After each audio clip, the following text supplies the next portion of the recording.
இன்னும் சொந்த வீடு இல்லையா? அரசின் வீட்டு திட்டங்கள் 2026 5 முதல் 35 லட்சம் வரை உதவி. முழு தகவலுக்கு செல்வ பாலாஜி இன்ஃபோ ஹப்பை உடனே பாருங்கள். வணக்கம். சொந்த வீடு இது நம்ம எல்லாருக்குமே இருக்கிற ஒரு பெரிய கனவு இல்லையா? ஆனா பல நேரங்கள்ல அது ஒரு எட்டாகனியாகவே இருக்குன்னு நம்மள பல பேர் நினைக்கிறோம். கவலையே வேண்டாம். அந்த தொலைதூர கனவை எப்படி நிஜமாக்குவது அப்படிங்கிறதுக்கான ஒரு தெளிவான வழிகாட்டுதல தான் இந்த தொகுப்புல நம்ம ரொம்ப டீட்டெயில்டா பார்க்க போறோம். அரசாங்கம் வழங்கும் வீட்டு வசதி திட்டங்கள் மூலமா உங்க லட்சியத்தை எப்படி ரொம்ப ஈஸியா அடையலான்னு வாங்க பார்க்கலாம். உங்க முதல் வீட்டை கட்டணும்னு ஆசைப்படும் போது உங்களை தடுக்கிற முதல் விஷயம் என்ன? வேற என்ன? கண்டிப்பா பண கஷ்டம்தான். நம்ம கிட்ட ஒரு சின்ன இடமோ இல்ல கொஞ்சோண்டு சேமிப்பும் இருக்கும். ஆனா அதை வச்சு முழுசா ஒரு வீட்டை கட்டி முடிக்க முடியாதுல்ல. அந்த பெரும் சுமையை உங்க தோள்கள்ல இருந்து இறக்கி வைக்க அரசாங்கம் என்னென்ன திட்டங்களை வச்சிருக்காங்கங்கிற கேள்விக்கு விடையளிக்க தான் நாம இங்க இருக்கோம். சரி, நேரடியாக விஷயத்துக்கு வருவோம். இதுதான் தமிழக அரசு மற்றும் மத்திய அரசு இணைந்து வழங்கும் வீட்டு வசதி திட்டங்கள் குறித்த அதிகாரப்பூர்வமான தகவல் தொகுப்பு. இத பார்க்கும்போது நிறைய நம்பர்ஸ் இருக்கிற பெரிய லிஸ்ட் மாதிரி தெரியலாம். ஆனா உண்மையிலேயே இது ரொம்ப ரொம்ப சிம்பிள். உங்களுக்காக இதை நாங்க ஒவ்வொன்னா பிரிச்சு ரொம்ப எளிமையா விளக்க போறோம். இன்னைக்கு நம்ம என்னென்ன பார்க்க போறோம்னா, வீட்டு வசதி திட்டங்களோட சுருக்கம், PMAY திட்டம் மற்றும் அதுல கிடைக்கிற கூடுதல் நிதி, அப்புறம் கலைஞர் கனவு இல்லம், அதுக்கடுத்து TNHP தவணை முறை, கடைசியா தகுதிகள் மற்றும் எப்படி அப்ளை பண்றது. இந்த வரிசையில தான் நாம போக போறோம். முதல்ல பகுதி 1 வீட்டு வசதி திட்டங்களோட ஒரு ஓவர்வியூ பார்த்துடலாம். நீங்க எங்க இருக்கீங்க, உங்களுக்கு என்ன தேவைங்கிறத பொறுத்து இந்த திட்டங்களை நாம பிரிக்கணும். இந்த லிஸ்ட்டை கொஞ்சம் கவனிங்க. இங்க 4 முக்கிய வழிகள் இருக்கு. ஒன்னு PMAYG, இன்னொன்னு கலைஞர் கனவு இல்லம். இது ரெண்டுமே கிராமப்புற மக்களுக்கான மானிய திட்டங்கள். அடுத்து PMAYU அப்படிங்கிறது நகர்ப்புற மக்களுக்கான மானியம். ஆனா 4வதா இருக்கிற TNHB மட்டும் மானியம் கிடையாதுங்க. அது நகர்ப்புறங்கள்ல தவணை முறையில வீடு வாங்கறதுக்கான ஒரு வழி. இத நல்ல மனசுல வச்சுக்கிட்டு அடுத்தடுத்த படிகளை பார்ப்போம்.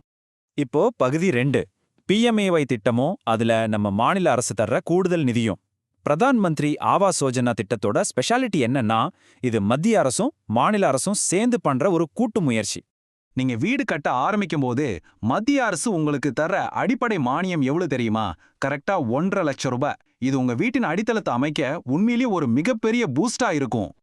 ஆனா இதுல ரொம்ப ரொம்ப இன்ட்ரெஸ்டிங்கான விஷயம் என்னன்னா, நம்ம தமிழ்நாடு அரசு இது கூட தன் பங்காக மேலும் 1 லட்சம் ரூபாயை இணைக்கிறாங்க. இது பயனாளிகளுக்கு கிடைக்கிற ஒரு சூப்பரான டாப் அப்னே சொல்லலாம். இப்போ ரெண்டையும் சேர்த்து பாருங்க. வீடு கட்ட உங்களுக்கு கிடைக்க போற மொத்த மானியம் 2.5 லட்சத்துல இருந்து 2,67,000 ரூபாய் வரைக்கும் வரும்.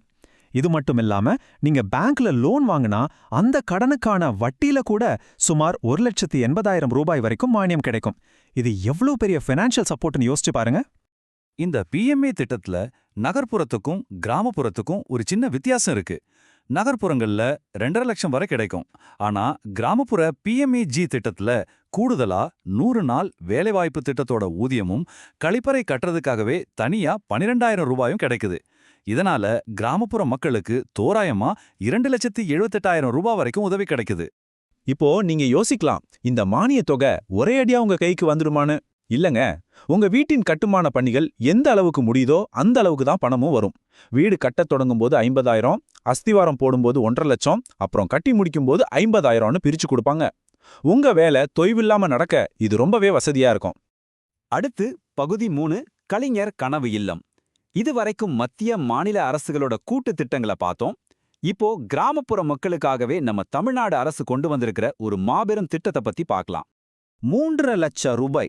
ஆமாங்க, இது முற்றிலும் தமிழ்நாடு அரசால மட்டுமே தனித்து வழங்கப்படுற மிகப்பெரிய மானியம். கிராமப்புறங்கள்ல நிலம் வச்சிருக்கிறவங்க எந்த பேங்க் லோனும் இல்லாமலேயே சொந்த வீடு கட்டிக்கொள்ள இது ஒரு முழுமையான உதவி. ஏன் இவ்ளோ பெரிய அமௌண்ட் கொடுக்கறாங்க? ஏன்னா இதுக்கு பின்னாடி ஒரு பெரிய லட்சியம் இருக்கு. 2030ஆம் வருஷத்துக்குள்ள குடிசைகள் இல்லாத தமிழ்நாடு அப்படிங்கிறது தான் அது. கிராமங்கள்ல உள்ள எல்லா குடிசை வீடுகளையும் மாத்தி கான்கிரீட் வீடுகளா மாத்துறது தான் அரசாங்கத்தோட டார்கெட். சும்மா யோசிச்சு பாருங்க, இது வெறும் நம்பர்ஸ் கிடையாது, லட்சக்கணக்கான குடும்பங்களோட வாழ்க்கையவே மாத்துற விஷயம். பகுதி 4 TNHP மூலம் தவணை முறையில் வீடு வாங்குதல். இப்போ நகர்ப்புறங்களை நோக்கி வருவோம். சொந்தமா நிலம் இல்லாதவங்க கட்டியா அடுக்குமாடி குடியிருப்புகளை வாங்கணும்னு நினைச்சா அவங்களுக்கானது தான் இந்த தமிழ்நாடு வீட்டு வசதி வாரிய திட்டம். இங்க ஒரு விஷயத்த நான் ரொம்ப ரொம்ப தெளிவா சொல்லிடுறேன். இதுக்கு முன்னாடி நாம பார்த்த PMAY, கலைஞர் கனவு இல்லம் இதெல்லாம் வீடு கட்ட அரசாங்கம் தர்ற இலவச மானியம். ஆனா இந்த TNHB அப்படிங்கிறது மானியம் கிடையாது. கவர்மெண்ட் கட்டின வீட்டை நாம தவணை முறையில, அதாவது இன்ஸ்டால்மெண்ட்ல வாங்குற ஒரு திட்டம். இதுக்கு நீங்க தமிழ்நாட்டோட நிரந்தர குடியிருப்புதாரரா இருக்கணும், 21 வயசு ஆயிருக்கணும். நம்ம கடைசி பகுதிக்கு வந்துட்டோம். பகுதி 5, தகுதிகள் என்னென்ன, எப்படி விண்ணப்பிப்பது. திட்டங்களை பத்தி எல்லாம் ஓகே, ஆனா இது நமக்கு கிடைக்குமா, எப்படி அப்ளை பண்றது, அதை பார்த்துடுவோம். பேசிக் ரூல்ஸ் ரொம்ப சிம்பிள். நீங்க இந்திய குடிமகனா இருக்கணும். உங்க குடும்பத்துல யாருக்கும் ஏற்கனவே கான்கிரீட் வீடு இருக்கக்கூடாது. வருமானத்தை பொறுத்து 3 பிரிவுகள் இருக்கு. 3 லட்சம் வரைக்கும் சம்பளம்னா EWS, 6 லட்சம் வரைக்கும்னா LIG, 18 லட்சம் வரைக்கும்னா MIG. இதுல இன்னொரு நல்ல விஷயம் என்னன்னா, சமூகத்துல பின்தங்கியவங்களுக்கும் பெண்களை தலைவராக கொண்ட குடும்பங்களுக்கும் முன்னுரிமை உண்டு. நீங்க அப்ளை பண்ண போறீங்கன்னா இந்த டாக்குமெண்ட்ஸ் லிஸ்ட்டை மறக்காம நோட் பண்ணிக்கங்க. ஆதார், வருமான சான்றிதழ், பட்டா, பேங்க் பாஸ்புக் இதெல்லாம் கட்டாயம் தேவை. நகர்ப்புறங்கள்ல இருக்கிறவங்க PMAYMS.gov.in அப்படிங்கிற வெப்சைட்ல ஆன்லைன்ல அப்ளை பண்ணலாம்.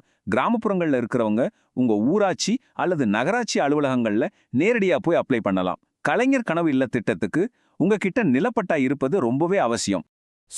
இங்க ரொம்ப முக்கியமான பாயிண்ட் என்னன்னா, அரசாங்கம் சில கடுமையான விதிகளையும் வச்சிருக்காங்க. ஏற்கனவே உங்களுக்கு சொந்த வீடு இருந்தா கண்டிப்பா அப்ளை பண்ணாதீங்க. ஒரே பேர்ல பலமுறை அப்ளை பண்ணாலும் ரிஜெக்ட் ஆயிடும். எல்லாவற்றுக்கும் மேலாக போலியான டாக்குமெண்ட்ஸ் கொடுத்து அரசை ஏமாற்ற நினைச்சா கடுமையான சட்ட நடவடிக்கைகளை சந்திக்க நேரிடும். உண்மையான ஏழ்மையான பயனாளிகளுக்கு மட்டுமே இந்த திட்டங்கள் போய் சேரணுங்கிறது தான் இதுக்கு காரணம். நம்ம தொகுப்போட முடிவுக்கு வந்துட்டோம். கடைசியா உங்ககிட்ட ஒரு கேள்வி. உங்க ஊர்ல உள்ள பஞ்சாயத்து இல்லனா நகராட்சி அலுவலகத்துல இருக்கிற அனைவருக்கும் வீடு பட்டியல்ல உங்க பேரு இருக்கான்னு செக் பண்ணீங்களா? இல்லைன்னா இன்னைக்கே போய் செக் பண்ணுங்க. பேர் இல்லையா, சரியான ஆவணங்களோட உடனே அப்ளை பண்ணுங்க. உங்க சொந்த வீடுங்கிற கனவு ஒரு அப்ளிகேஷன் தூரத்துல தான் இருக்கு. இன்னைக்கே உங்களுக்கான முதல் படி எடுத்து வைங்க. இந்த விளக்க தொகுப்பு உங்களுக்கு ரொம்பவே யூஸ்ஃபுல்லா இருந்திருக்கும்னு நம்புறேன். நீங்கள் வீடியோவை விரும்பினால் லைக் செய்யவும், பகிரவும் மற்றும் செல்வபாலாஜி தகவல் மையத்திற்கு குழு சேரவும்.